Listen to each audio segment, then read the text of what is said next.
All right, so everybody is really talking about podcasting. It's really interesting kind of thing. I've been doing it for about 2.5 years. Now, I always tell people when they first start out, use something like Blog Talk Radio, right? I mean, Blog Talk Radio, TalkShoe. You use TalkShoe, right? It does everything you need right out of the box. I mean, it's perfect. You just get on the phone, you call, you have somebody else call in. They take care of everything. Now, that's good when you first get started, but when you start getting into professional, or you want to get that professional quality sound, and that's my sticking point. I love to have professional, crisp audio, and you can't really get that with Blog Talk or TalkShoe because you both are on the phone. The host is on the phone and the guest is on the phone. You just sort of sound like you're having a phone conversation. There's nothing wrong with that, but if you want to sound like you're doing a radio show, which is what I try to do with podcasting, I want to make it sound as much as possible like it's something you tune in on your FM or AM dial. You want to sound, as being the host, you want to sound like you are in a studio, that you are behind a microphone. And so that's the first thing you want to look at. How can I get a professional sound? So you got to get a good mic. And so this mic right here is called the EV Electro Voice RE20. It's a condenser mic. And basically, you just plug it into your mixer, and the power from the mixer will keep it going. That's not the mixer, but we'll get in that in a second. But it's really critical to get a great, valuable microphone because it'll make your voice sound crisp and clear, like it's on radio. Now, you don't have to spend, thousands of dollars. You can get something that starts out maybe at $100. That's my first mic was I think it was an AV 2020 mic, but now it's like $100. This one is a little more expensive, but this one's $400. But I know what I sound like because I've heard, I use this mic on the radio station. So I wanted to make sure, since I knew I sounded good, I wanted to get the exact same mic so that when I'm recording at home, I'm good, I'm covered. So you want to get a good mic. Now, the other cool thing that is really important, if your show is going to be you doing interviews and you can't get people to come to your own home studio, you're going to have to use some sort of service. Now, some people use things like Skype, which is good. It's a good kind of thing. I want to be able to do more with the conversation. So, for example, if I'm having a good conversation, I might want to take just the person I'm talking to, their voice, and then use that for something later on. And it's sort of hard to do that if you're in the middle of a conversation, you're going back and forth. It's hard to take the snippet. Now, something like this, which is called the TELUS-1, it's a digital hybrid. This will allow you to basically, you plug this into your mixer, then you plug your phone line in, and so you'll be able to record the conversation. And it sounds just like a radio show host that's got a call-in guest. The cool thing about it is, if you set it up properly, you can take the other person that you're talking to, you can basically have them on one channel, you have your voice on another channel, and so I can extract out just my guest conversation, and then I can put that in an MP3, load it up, or maybe transcribe it, which is really critical. So you can take this content, and, it'll record it as an MP3, you can load it up to a website or to iTunes or anything like that, but it's critical because you have more flexibility. You can do more things with the content.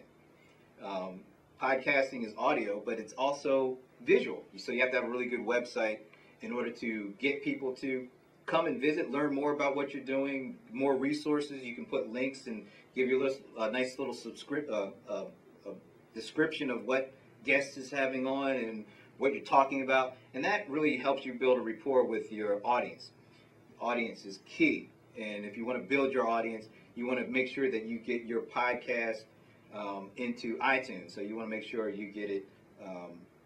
There's a site you can go to, or you can just go to Google and say, how do I get my podcast registered with iTunes? And get it registered. It doesn't take long. Now, Blog Talk and TalkShoe, that'll do it for you. But if you want to, you're more hands-on like I am, you want to go ahead and do it yourself. References that'll help you do that. Here's a good one.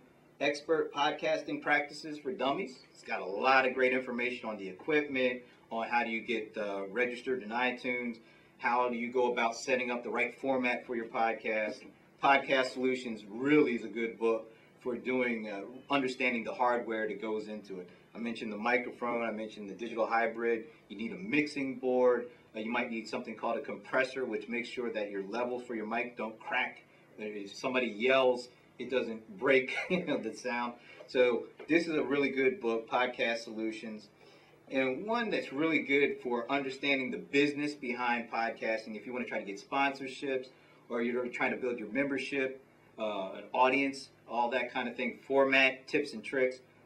Tricks of the Podcasting Masters is a really good book. It has all the business kind of thing behind podcasting. So if you look at it as more than just a conversation you're taping, but you look at it as a full-blown show, a production.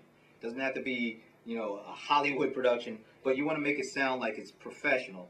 You want to start with some books like this, really understand who your audience is, what your format should be, how long should your show be, how to get registered into the directories, because iTunes accounts for 75% of all of the downloads of podcasts.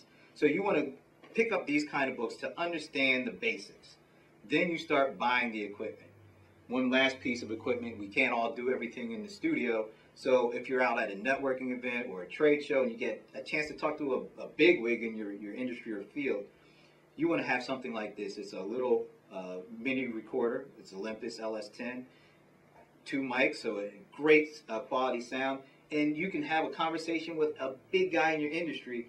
Take the file, load it up to the web, put a nice little tagging on it. Next thing you know, you can be have people find you, and then they find you talking to somebody, an expert, going one-on-one. This is one of the best investments you can get. So take time to, before you jump into podcasting, understand what you're jumping into, understand the purpose behind it. Are you trying to make money? Are you trying to do some marketing? But take time to understand why you're doing it, figure out your audience, and then put the right show in place for you to do that. I can't. Interviewing skill. Oh, yeah, interviewing. If you're going to have a podcast that is based on having conversations or interviewing people in your industry or fascinating people who are moving and shaking, don't start podcasting until you understand how to talk to people, how you have conversations. I don't want to say interview people. I want to say conversations, because people do not want to say, hi, my name is Brent. Your name is... Hi, what do you do? Tell me a little bit more about... You're going to lose them in 2 seconds flat. You want to have conversations. You want to make it infotainment. You don't want to make it just information-based. You want to have fun with it. People have more take in information when they're enjoying the conversation. Some people write great books. Some people can't talk worth a dime. So you just want to read their book, don't have them on your show. Get people on your show that are going to have fun with you. Allow them to have fun with you. You have fun with them, your audience will have fun. So those are some of the soft skills, but they're just as important as the hardware. So just keep all that in mind when you're starting to think about podcasting. Get some good references. Take time to really understand what you're trying to do with it, and then have fun.